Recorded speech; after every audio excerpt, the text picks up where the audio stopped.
Ah, le jeûne, le fameux jeûne, qui souvent nous ennuie un petit peu, nous trouvons difficile.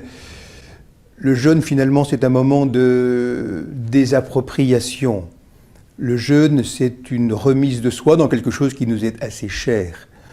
Dans notre vie, nous avons souvent tendance à accumuler, à prendre pour nous-mêmes. Le jeûne, c'est une remise de quelque chose qui est substantiel, qui est nécessaire à la vie, mais c'est un moyen que nous prenons pour aller vers quelque chose de plus important. L'idéal, c'est de lier le jeûne à la prière et à l'aumône. Il ne faut jamais perdre de vue les trois piliers du carême. Si je prends un temps de privation de nourriture substantielle, l'idéal, c'est de le remplacer par un temps de prière ou un moment de prière. Et éventuellement, l'argent que j'aurais pu économiser par rapport à cette nourriture, de le donner aussi de manière même symbolique, pour que le jeûne n'est pas une fin en lui-même.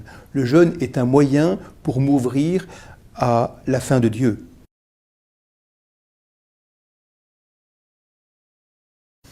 L'abstinence, à l'origine, vous le savez, c'est une privation de viande dans un contexte où, dans l'équilibre des repas, la viande était considérée comme une nourriture assez riche. Et le jeûne, c'est une privation substantielle d'un repas. L'Église propose le jeûne, demande le jeûne 2 fois dans l'année, le mercredi des cendres à l'ouverture du carême et le vendredi saint. Donc un effort sur soi-même, non pas pour se replier, mais pour s'ouvrir à la présence, à un événement, à la présence du Christ, à la présence des autres, et un événement au sens de ce que l'Église vit en communion avec les autres. Il y a 1000 manières de pouvoir vivre ce jeûne. On parle de nourriture, bien sûr, qui est l'origine première du jeûne. Le Christ a jeûné lui-même. Mais à l'âge étudiant, à l'âge